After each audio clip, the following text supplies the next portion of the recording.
오늘 1년 52주 마지막 주일입니다. 여러분의 헌금 봉투에 52개의 도장이 찍혀 있습니다. 어떤 성도는 몇 개 모자라는 도장이 찍혀 있기도 하고요. 사랑하는 여러분, 한 해 성실하게 예배 생활해 주신 모든 성도님께 정말 감사드립니다. 특별히 우리 주일학생들, 목사님 좀 봐보세요. 주일학생들이 11시 예배에 1시간 20분 동안 예배에 참여해 줘서 정말 감사합니다. 이게 보통 일이 아니잖아요. 1시간 20분 동안 있다 주일학생들. 이건 진짜 불가능한 것 같아요. 어쨌든 여러분, 우리 주일학생들 너무 고맙고요. 감사해요. 사랑하는 여러분, 예수님은 이 땅에서 몇 년 살다가 천국에 하늘나라에 입성했죠? 몇 년 살다가 천국에 입성했어요? 예수님은 이 땅에서 33년을 사셨어요. 우리도 예수님을 따라 이 땅에 살다가 이 생을 마감하면 예수님이 계신 천국에 입성할 거예요. 30년은 예수님의 어머니는, 예수님은 30년 동안 육신의 아버지 이름이 누구죠? 그러면 예수님의 육신의 어머니 이름이 누구예요? 마리아. 그럼 마리아의 남편 이름이 누구예요? 요셉이잖아요. 가장 쉬운 걸 우리는 놓치고 있어요. 그러니까 아브라함 얘가 야곱의 아들 요셉 이름하고 똑같아요. 그러니까 예수님의 육신의 아버지 이름이 요셉이고 예수님의 육신의 어머니 이름이 마리아예요. 요셉. 하나님의 사랑을 받는 자. 이름이 뜻이거든요. 그러니까 성경은 목사님 그러잖아요. 허투루게 써놓은 자가 한 자도 없다니까. 성경은. 이 성경은 한 자도 헛되게 쓰는 자가 없어요. 자, 정리하면 예수님은 30년 동안 아버지가 요셉인데 요셉 아버지 직업이 목수예요. 그래서 예수님 30년 동안 목수일을 했어요. 그러니까 아마 유대인들은 12살이 돼야만 성인을 하거든요. 그러니까 12살까지는 집에서 공부를 했고 아마 목사님 생각하면 12살부터 예수님은 아버지가 목수니까 따라다니면서 아버지 일을 도왔을 거예요. 그러면은 거의 얼마나 했죠? 거의 20년 가까이 했잖아요.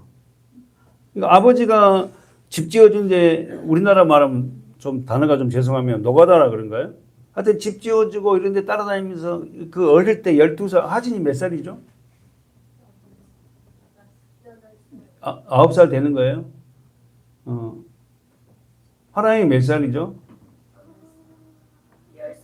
10살이요. 자기 나이 생각해보고 이야기 됩니까? 지우는 몇 살입니까? 12살. 와, 딱 지우 나이부터 시작해서 예수님은 그런 힘든 일을 하기 시작했어요. 예수님. 그래서 예수님의 손은 엉망이야. 이게 20년 동안 그 대패질하고 못질하고 하다가 막 다치기도 하고, 짊어지고 이렇게 그런 걸 무거운 걸 날라야 되잖아요. 굉장히 힘든 삶을 사시다가 이제 30살 때에 예수님의 3년 반 동안 예수님은 일을 해요. 그래서 예수님은 33년 반을 사시다가 이 땅에서 십자가에서 죽으시고 부활하셔서 천국에 입성하셨어요. 마태복음 8장에 보면 마태복음 8장 한번 앞으로 가보세요. 예수님께서는 3년 6개월 동안 제자들과 함께 복음을 전했어요. 그래서 예수님이 12제자들과 3년 6개월 동안 복음을 전하면서 제자들에게 어느 때 가장 기뻐하시는지 우리 알잖아요. 어느 때죠? 예수님이 제자들 12명을 불러서 3년 6개월 동안에 제자 훈련을 시키잖아요. 그리고는 우리 지난주 말 2년 동안 어떻게 양육을 시키고 전도를 두씩 짝지어 보냈단 말이에요. 2년 동안 말씀 양육을 시켰다고. 교회에서 최선으로 이런 양육이 필요하고 우리가 그래야 전도가 되잖아요. 자, 그러면 예수님이 제자들에게 3년 6개월 동안 12제자와 함께 했는데 예수님이 가장 기뻐할 때가 언제 있을까요? 성경에 보니까 기뻐한 장면 나오잖아요. 너희는 나를 누구라 하냐 할 때 베드로가 뭐라 했지? 예수가 누군지를 정확하게 얘기할 때 막 기뻐했어요. 두 번째 보세요. 오늘 8장 10절에 볼까요? 8장 10절에 다 같이 한번 읽어볼까요? 8장 10절 시작. 귀히 여겨 내가 진실로 너에게 이르노니 오늘은 저보세요. 이만한 믿음. 여기서 이만한 믿음은 이렇게 위대한 믿음을 만나보지 못했다. 언제 기뻐해요? 믿음을 보일 때. 예수가 누군지를 믿음을 보일 때. 그래서 우리 교회 표어가 믿음이 없이는 하나님을 기쁘시게 못하나니 그러잖아요. 여러분, 예수님이 가장 기뻐할 때, 예수님이 가장 기뻐할 때는 언젠가 제자들이 혹은 예수님을 따라다니는 이 사람들이 믿음을 고백할 때에 가장 예수님이 기뻐해요. 예수님. 다시 한번 보세요. 8장 10절에 예수께서 들으시고 귀히 여겨 쫓는 자들에게 이르시되, 이 쫓는 자들이 누구죠? 제자들이잖아요. 내가 진실로 너희에게 이르노니 이스라엘 중에 아무에게도 이만한 믿음을 만나보지 못하였노라. 이만한 믿음은 이렇게 위대한 믿음을. 이 기사가 무슨 기사라고 합니다? 백부장 기자다. 백부장이 100명의 군대를 어떻게 직원을 부하를 거느린 사람이고, 이 사람은 육군사관학교를 나왔어요. 그 로마인이에요. 유대인이 아니야. 근데 어떻게 해요? 이 백부장이 예수님을 찾아오죠. 뭔 일로 찾아오냐면은, 우리 읽어보겠지만, 자기 하인이 병들어 죽고 아파 있는 걸 보고 백부장이 자기 일도 아니에요. 자기 하인이 아파서 죽어가는 그를 보고 예수님을 찾아와서 예수님에게 얘기를 한다고. 그래서 예수님, 그래? 내가 가서 고쳐줄게. 그러니까 가니까 그 본문 가봅시다. 자, 8장 5절 보십시오. 다 읽어볼까요? 시작. 예수께서 가버나움에 들어가시니 한 백부장이 나와 간구하여 가로되, 주여, 중풍병으로 집에 누워 몹시 괴로워하나이다. 가르사대, 내가 가서 고쳐. 가로 문구 뭐라 했죠? 내가 가서 고쳐줄게. 그래? 내가 가서 고쳐줬구만. 이러니까 백부장이 뭐라고 얘기했죠? 자, 8절 시작. 백부장이 대답하여 가로되, 주여, 내 집에 들어오심을 나는 감당치 못하겠사오니 다만 뭐요? 동그라미 쳐야지 여러분. 말씀으로만 하옵소서. 언더라인, 말씀으로만. 오시지 말고 말씀으로만 하옵소서. 그러면 내 하인이 뭐다고? 낫습니다. 확신을 갖고 있다. 예수님이 직접 안 와도 됩니다. 주님이 말씀하십시오. 그러면서 뭐라고 하면요, 자기 삶으로 고백하죠. 지휘야, 9절 한번 읽어보세요.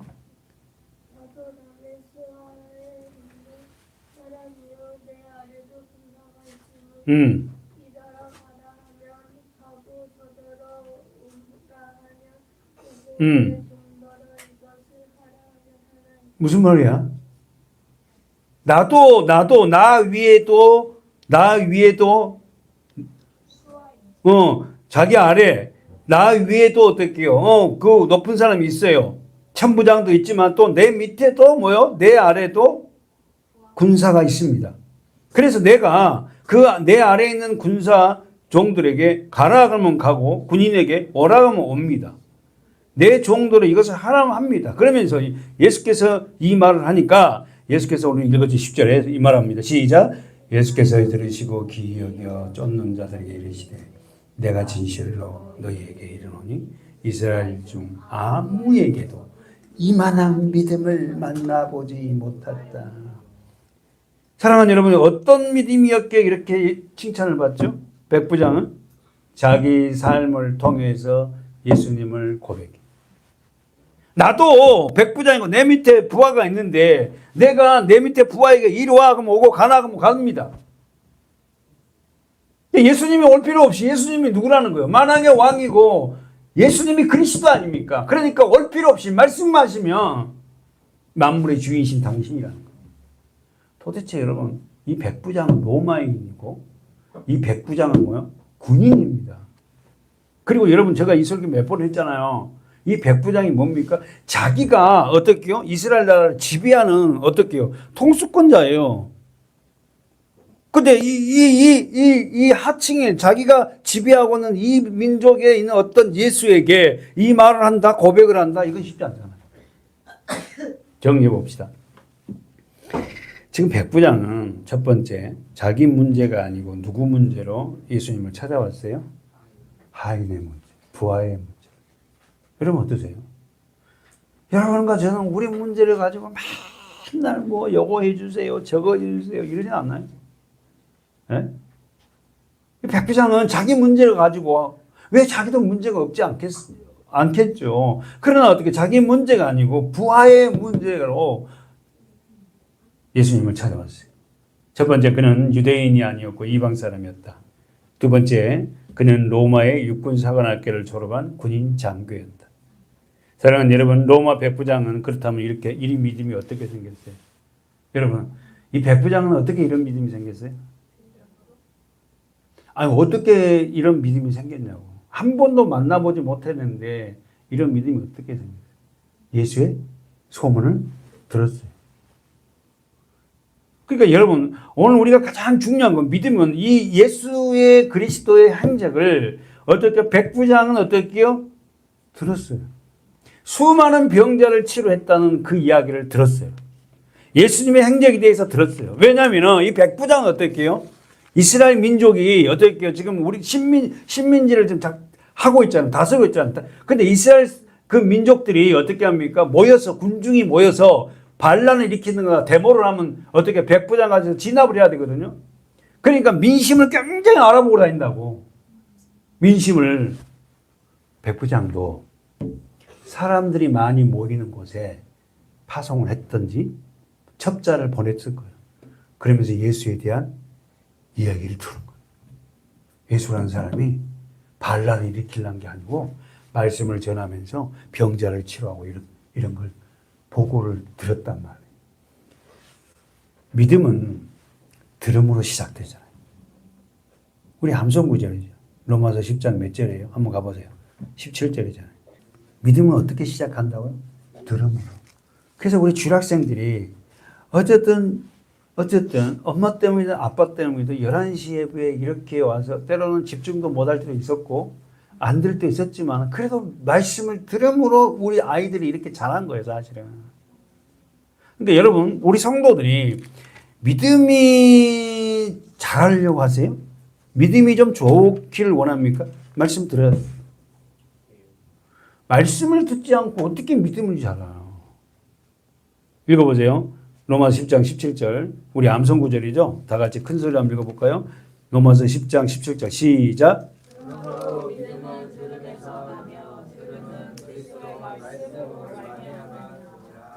아멘. 그러므로 믿음은 들음에서 나며. 그 앞에 붙어있는 게 16절에 보세요. 그러나 저희가 다 복음을 순종치 아니었더라. 뭐냐? 왜 순종치 않아요? 말씀을 듣지 않아요. 16절 보세요. 그러나 저희가 다 복음을 순종치 아니하였도다. 이사야가 가로되 이미 이사야 선지자가 주여 우리의 전하는 바를 누가 믿었나이까? 믿지 않는다. 근데 하나님의 말씀을 듣는 자는 믿음으로 세워진다. 17절 보십시오. 그러므로 믿음은 들음에서 나며 들음은 그리스도의 말씀으로 말미암니다. 여러분, 믿음은 어떻게 생긴다? 들음으로. 근데 그러니까 예배를 드리고 우리가 예배 생활을 하는데도 믿음이 자라지 않는 이유는 뭐야? 더 구체적으로 그리스도의 말씀을 듣지 않는 거예요. 거기 보세요. 그러므로 믿음은 들음에서 나며 들음은 거기다가 언더라인 봐요. 그리스도의 말씀. 여러분 간증 좀 편한 이야기들 그냥 대충 그냥 이런 말씀 들어갖고는 그때는 좋아요. 믿음이 자라지 않습니다. 우리 하랑이하고 지희하고 우리 하진이가 믿음으로 이렇게 자라는 것은 하나님 말씀을 그래도 들었기 때문에. 아멘. 아, 고마워. 하랑이는 역시 목사님 팬이야. 사실 이렇게 해갖고 계속 이 말씀을 들으면 진짜 굉장한 것 같아. 목사님 하랑이만 할 때 맨날 교회 오면은 빵 이런 거 있잖아. 이런 거 먹으려고 왔지. 말씀을 이렇게 기억한 게 없다니까. 그냥 재밌고 막 노래하고 있잖아. 이런 거 하려고 왔지. 과자 얻어 먹으러 왔지. 뭐 이런 거 없어. 그러니까 예수를 몰랐어요. 우리는 말씀을 잘 배워서 세상 사람들과 세상 친구와 다른 믿음의 사람 되시기 바라요. 아멘. 자, 그럼 들어봅시다. 다시 한번 로마서 10장 17절. 그러므로 믿음은 들으면서 생긴다. 난다. 됐죠? 그러면서 들었는데도 왜 믿음이 자라지 않죠? 그리스도의 말씀이 아닌 걸 들었다. 아셔? 기적과 이적 맨날 이런 것만 듣지 말고 그리스도의 말씀을 들으면 믿음은 자란다. 내년에는 더 기대해야 돼. 내가 얼마나 잘할까?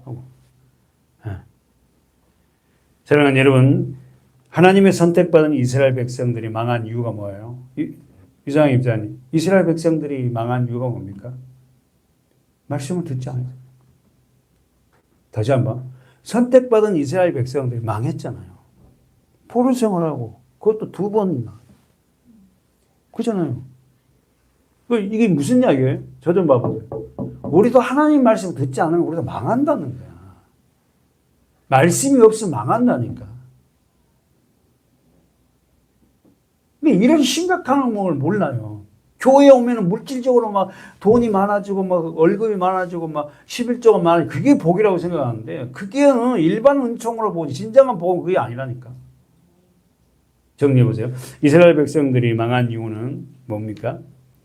하나님의 말씀을 듣지 않았기 때문에. 만약에 올해까지 예수를 믿고 예배를 그다음부터 안 들으면요 다 까먹습니다. 교회 생활 안 하면 만약에요 지금까지 들었던 이야기 다 까먹어요. 이스라엘 백성들이 망한 이유가 하나님의 말씀을 듣지 않아서 망한 거야. 에레미야 37장에 가보세요. 구약성경에 에레미야 37장 1절에서 2절까지 하나님이 한번 또박또박 천천히. 요시야의 아들 시드기야가 여호야김의 아들 고니야를 대신 왕이 되었으니. 누가 그랬다는 거야? 시드기야가 고니야 여호와의 김의 아들 고니야를 대신하여 왕이 되었다고. 아셨죠? 시드기야. 그러면서 이는 바벨론 왕 느부갓네살이 그로 유다의 땅의 왕을 삼음이라. 그러니까 시드기야를 왕으로 삼아준 사람이 누구냐면 바벨론 왕 느부갓네살이 시드기야를 왕으로 세우죠. 유다 왕으로. 유다 왕의 마지막 왕은 누굽니까? 이런 질문하면 시드기야에 돼야 돼. 애원해야 돼. 알았지? 유다 왕의 첫 번째 왕은 누구지? 사울. 2번째 왕은 누구야? 다윗. 3번째 왕은 누구야? 그래, 솔로몬이야. 그래갖고 쭉쭉쭉쭉쭉 가다 마지막 왕이 시드기야야. 목사님 만약에 유다 왕의 첫 번째 왕은 누구고 마지막 왕은 누굽니까? 이 문제를 내면은 유다 왕의 첫 번째 왕은 누굽니까? 그럼 누구지? 사울 왕이야. 그죠? 마지막 왕은 시드기야. 그 마지막 시드기야 왕이야. 그럼 읽어보세요. 그 다음에 2절. 그와 그 신하와 그 땅의 백성이 여호와께서 선지자 예레미야로 하신 말씀을 듣지 아니하니라. 언더라인 지방 말씀을 듣지 아니하니라. 사랑하는 여러분, 시드기야 왕은 느부갓네살 왕에게 폐위를 당하고 망하는데 2 눈이 뽑혀요. 세상에 생눈을 뽑혀. 그리고 시드기야 왕이 느부갓네살은 시드기야 왕을 눈을 뽑아내기 전에 눈앞에서 아들들을 다 죽여요. 자기 아들들을 목을 쳐 다 죽인다는 거. 그걸 다 보고 난 후에 느부갓네살 왕이 바벨론 왕이잖아요. 다 보고 난 후에 시드기야 왕을 눈을 뽑아버려 생눈. 그리고 끌고는 바벨론으로 데리고 가. 그런데 이 성경은 뭐라냐면은 2절 37장 2절에 그와 그 신하와 그는 누구죠? 시드기야와 그 신하와 그 땅 백성이 여호와께서 선지자 에레미야로 하신 말씀을 듣지 않아. 하나님의 말씀을 듣지 않아서 이 가정이 완전히 다 망한 거야. 국가가 망한 거야. 얼마나 비참한 왕인지 몰라, 이 시대요. 예. 우리들에게 뭐예요? 경고하는 거. 하나님의 말씀을 뭐란다? 들어야 된다. 여러분, 뭐가 최고의 복입니까? 이렇게 말하면 하나님 말씀을 듣고 그 말씀을 따라 살아보려고 하는 그 모습이 복 있는 자야. 진짜 아멘 해야 돼. 근데 말씀을 듣지 않아. 정리해 보세요.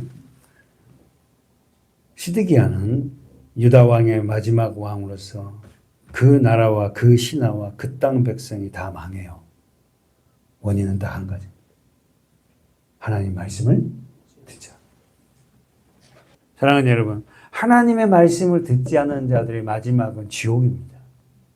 하나님의 말씀을 듣지 않고 이 세상을 마감하면 영원한 지옥에 불이 들어가요. 사단의 전략은 뭡니까? 듣지, 그렇지. 딱 그 하나님 말씀을 듣지 못하게 하나님 말씀을 멀어지게 하는 거예요. 그러니까 뿔다고 나타나지 않는다니까 맨날 그러잖아요. 사단이 이게 나타나지 않는다니까. 말씀을 듣지 못하게 해요. 그 말씀을 들어버리면 안 되잖아. 예배는 드리라 그래. 예배 참석이라고 막.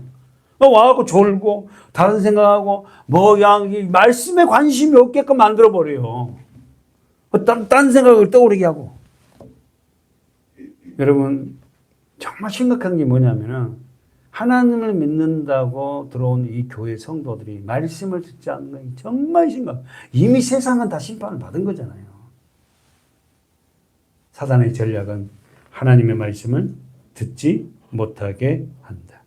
왜? 말씀을 듣고 믿음이 자라면 안 되잖아요. 아까 로마서 10장 17절에 믿음은 어떻게 자란다? 어떤 말씀을? 그리스도의 말씀. 그러니까 그 말씀을 들으면 믿음이 자라면 안 되잖아요. 그러니까 그 말씀을 못 듣게 한다니까. 여러 가지 여러분 정확하게 정리하세요. 사단의 전략은 하나님의 말씀을 알아듣지 못하게 하는구나. 이스라엘 초대 왕 이름이 사울 왕이라고 그랬어요. 2대 왕이 다윗이고 3대 왕이 솔로몬이에요. 지금 마지막 왕이 시드기야예요. 이제 알았어요. 그러면 사울 왕이 망했잖아요. 사울 왕이 자기 가정이 다 죽어요. 자기도 죽고. 그리고 다윗이 왕. 사울 왕이 망한 이유가 뭐예요? 하나님 말씀을? 그렇지. 됐어요. 그렇게 정리하면 돼요. 하나님의 말씀을 듣지 않았어요. 수없이 하나님이 선지자 사무엘을 통해서 말씀을 했는데도 불구하고 그는 말씀을 듣지 않았어요. 그러나 여러분 다윗은 하나님의 말씀을 뭐요? 들었어요. 다윗은 어떤 사람이에요? 직업이 뭐예요? 어릴 때부터 다윗은 뭘 하면서 살았어요? 양치기. 다윗은 또 뭘 잘해요? 물맷돌? 그게 왜 이게 잘하게 돼요? 잘하게 된 거예요? 양을 치면서 어떻게 했어요? 혹시 늑대가 오면 어떻게 했죠? 이 양을 보호하려면 어떻게 해야 돼요? 늑대를 물리쳐야 되잖아요. 그 늑대가 자기보다 크니까 어릴 때 어떻게 해야 돼요? 이 물맷돌 돌려서 어떻게 해요? 늑대를 맞추는 거야. 이거 연습하고 연습을 하다가 이 물맷돌 갖고 누구를 맞췄죠? 연습하지 않고 어떻게 골리앗 한 방에 때려 맞죠? 평상시에 우리가 말씀의 연습을 안 하고 이 훈련도 안 하면서 어떻게 우리가 이기냐고. 첫 번째, 다윗은 목동이었지만 그는 하나님을 사랑한 자예요. 나는 다윗의 시를 보면서 너무너무 감동이 막, 여러분도 그러잖아요. 정리해 봅시다.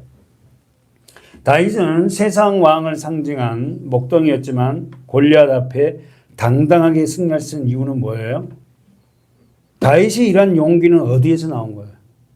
지휘야, 다윗은 이렇게 위대한 용기가 어떻게, 골리앗은 2m가 넘어요. 다윗은 소년이에요. 소년이라. 그 조그만해요. 근데 2m 15cm거든, 정확하게. 2m 15cm 이 골리앗 앞에 이 조그만한 이 아이가 어떻게 맞짱을 뜨고 당당하게 나오죠? 어떻게 나와요, 여기? 다 숨었잖아요. 못 싸운다고, 골리앗하고. 뭐라고? 그 믿음이 어떻게 나오냐? 평상시에 목동일을 하면서 그는 하나님과의 관계 속에서 써보세요. 하나님과 관계 속에서 믿음이 자란 거예요. 평상시에 정리해 볼까요? 평상시에 다윗의 이러한 용기는 하나님과 관계 속에서 믿음을 소유했어요. 그러니까 우리가 이 평상시에 우리 생활 속에서 이 말이에요. 하나님을 경험해야 된다니까. 하나님이 경험하게 해요. 그래서 혼자 있을 때에 잘해야 돼요. 그때 하나님 앞에 진짜 잘하는 모습, 진짜 신앙이니라. 엄마 아빠가 보는 데서 뭐 하는 척가 이건 신앙이냐 아니야. 다윗은 홀로 있었잖아요. 목동으로서 엄마 아빠 떨어져서 홀로 어떻게 양치기를 하면서 하나님을 의지했다니까. 거기서 훈련을 받았어요. 다윗의 이런 용기는 하나님과 관계 속에서 믿음이 왔다. 평상시에 계속 양을 치는데 늑대들이 오고 여우가 오면 그걸 갖다 물리치고 그걸 연습을 했을 거 아닙니까? 그걸 물리치려고 연습을 얼마나 했겠어요. 결국은 그 연습이 골리앗을 때려 죽일 거라고 다윗은 생각도 못했어요. 자기가 양치기인데 어떻게 한나라 왕이 돼요? 생각도 못했어요. 근데 하나님은 이미 어릴 때부터 다윗을 왕으로 선택해서 그렇게 힘든 삶을 살게 한 거예요. 훈련받게 한 거예요. 우리 아이들이 제발 엄마 아빠가 성경이 있고 성경에서 암송하고 막 이런 걸 시키면 막 짜증내지 말고 성경 오늘 한 장 읽었어? 안 읽었다 뭐 그거 맨날 읽어야 돼. 숙제도 많고 막 시어쩌고 저쩌고 막 이러고 막 그러잖아요. 힘들 거예요. 그러나 순종해서 말씀을 행위적으로 이렇게 읽는 게 아니라 읽어가는 우리 중학생 돼야 돼요. 그래야지 우리가 세상에 맞짱을 떠서 이길 수 있어요. 알았죠? 사랑하는 여러분, 우리는 부부간에는 언제 가장 힘들죠? 믿음의 관계, 신뢰의 관계가 깨졌을 때예요. 여기서 목사님이 원고에다가 믿음의 관계, 신뢰의 관계라고 그러는데 이 신뢰라는 말은 말씀과의 관계에서 깨졌을 때 언제 가장 힘들어요? 그러면 아마 이렇게 얘기해요. 하나님의 말씀 안에서 그런 관계가 같이 지속돼야 되는데 그 관계가 지속되지 않을 때에 정말 힘들어요. 아이들과 함께 그 말씀으로 그 관계를 유지하고 말씀 속에서 부대끼는데 만약에 남편 되신 분이 그렇게 안 하면은 안 됐을 때에 정말 힘들 거예요. 같이 자라고 같이 이렇게 동숭돼야만 이게 되는데. 그러니까 여러분의 부부 관계 중에서 가장 힘들 때가 서로의 신뢰, 믿음의 관계, 말씀의 관계가 깨져버릴 때. 서로 말씀을 똑같은 관계 속에서 말씀을 의지해 살아가면 아까 유시자 말 힘들지 않아요. 고난이 와도. 어떤 불화탐이 생겨도. 정말 아멘이세요? 저는 정말 이게 너무너무 이 부부 간의 관계가 이게 중요하다고 그렇게 생각합니다. 사랑하는 여러분, 우리는 예수 그리스도 십자가의 은혜로 하나님의 관계가 회복된 믿음의 성도들입니다. 써보십시오. 예수 그리스도 십자가의 은혜로 하나님과의 관계를 회복한 믿음의 성도들. 십자가의 은혜를 깨닫기 전까지 하나님과의 관계가 성립되기 전까지 많은 난관이 있었고 기다림도 있었지만 이제는 우리 교회 성도들이 예수 그리스도 십자가의 은혜로 이제 관계가 회복되어서 믿음이 점점 성장해 가는 것을 봅니다. 저는. 조금 알았다는 거예요. 십자가가 뭔지. 그 십자가 은혜로 하나님과 나와의 관계가 회복돼서 믿음의 관계가 되듯이 우리 가정에서도 하나님의 이 십자가의 은혜의 관계를 잘 깨달아서 믿음이 회복되는 2026년의 시작이 되었으면 좋겠습니다. 네. 우리 교회 표현처럼 히브리서 11장 보십시오. 자, 여러분 읽어봅시다. 시작. 믿음이 없이는 하나님께 나아가는 자는 반드시 그가 계신 것과 또한 그가 자기를 찾는 자들에게 상 주시는 이심을 믿어야 할지니라. 여기서 상은 뭐죠? 영생이라고 그랬어요. 여기서 믿음이 없이는 말은 뭐 다른 말로 바꾸면 예수가 없이는, 말씀이 없이는 그래요. 다시 한번 보세요. 6절. 믿음이 없이는 이 말을 바꾸면 예수가 없이, 말씀이 없이. 여러분 같잖아요. 말씀이 없다면, 예수가 없다면 기쁘시게 못한다니까. 그러니까 아까 우리 이야기지만 사단의 전략은 이 말씀을 절대 여러분이 생명으로 먹으면 안 돼요. 못 먹게 하니까. 왜? 그 말씀 먹어버리면 생명이 돼버리잖아. 믿음이 자라잖아. 자라면 안 되거든. 여전히 어린아이 같은 신앙을 갖고 있게 한다고. 믿음이 없이는 하나님을 기쁘시게 못하나니. 여건 제가 여러분에게도 말씀드렸듯이 우리 대학원 때 각자의 기도 제목을 써내라 그래서 써내기 전에 잠깐 책상에 앉아서 기도했어요. 하나님, 제가 평생의 기도의 제목이 무엇입니까? 물어서 이 말씀을 줬어요. 그래서 이 말씀을 쓴 거예요. 믿음이 없이는 하나님을 기쁘시게 못하나니. 하나님께 나간 자는 반드시 그가 계신 것과 또한 그가 자기를 찾는 자들에게 상 주신 이심을 믿어야지. 그때 암송한 게 지금도 암송한 거예요. 하나님 내 심령에다가 기록해 주신 것 같아. 그래서 이제 그 믿음이 뭔가를 쫓아가다 보니까 이 믿음이 말씀이고 이 믿음이 뭐예요? 예수구나. 믿습니다. 이게 믿음이 아니고 이걸 나중에 안 거죠. 믿음이란 그 말씀을 들음으로 나고 그 말씀이 그리스도의 말씀이었을 때에 믿음이 생기는구나. 이게 정리가 됩니다. 그래서 제가 여러분에게 그렇게 말씀을 강조한 이유가 바로 그 얘기입니다. 오늘 본문 가봅시다. 하나님을 기쁘시게 하시는 유일한 길은 뭐다? 믿음이다. 다시 한번.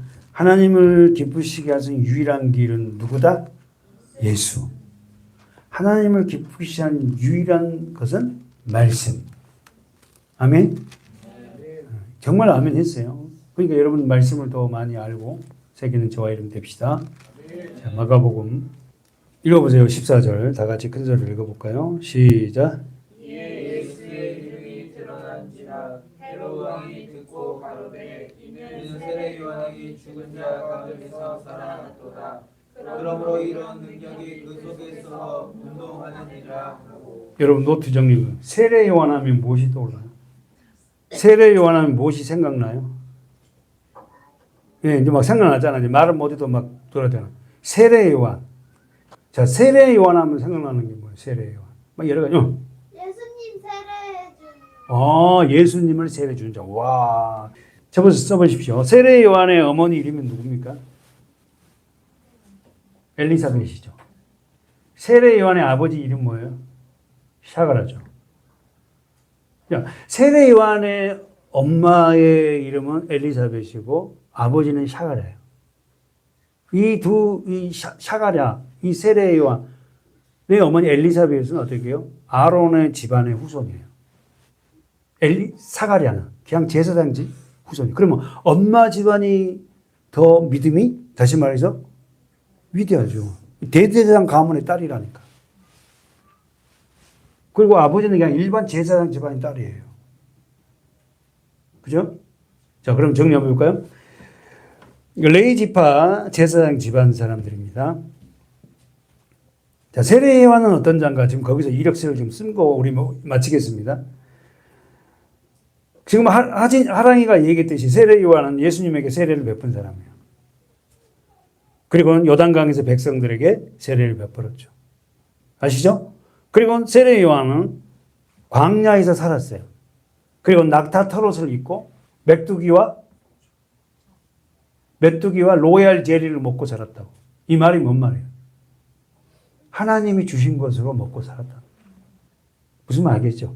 광야에서 하나님이 주신 것으로 먹고 살았다니까. 말씀드렸듯이 낙타 털옷이 옷을 이렇게 자기 몸을 가리고 이렇게 혁대를 했잖아요. 이 낙타 털옷이 어디서 나온 거야? 죽은 낙타들, 광야에 죽은 짐승들, 그거 오래되면 어떻게 해요? 뼈만 남아있잖아요. 그거 갖고 어떻게 얼거설거 매갖고 털어서 그걸 입고, 여기 혁대를 하고, 그리고 살았다니. 그리고 그러니까 전부 다 세례 요한은 하나님이 주시는 것으로 산 사람이야.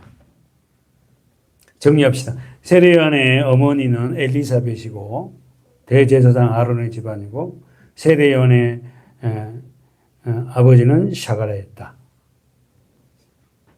그래서 여러분 세례 요한의 엘리사벳과 예수님의 어머니 이름이 뭐죠? 마리아의 둘이 관계는 어떤 관계였다? 이종사촌이에요. 이종사촌. 누가 언니예요? 엘리사벳이 언니지. 평상시에도 알아요. 자, 오늘 여기까지 하고 다음 시간 계속하겠습니다. 기도하겠습니다.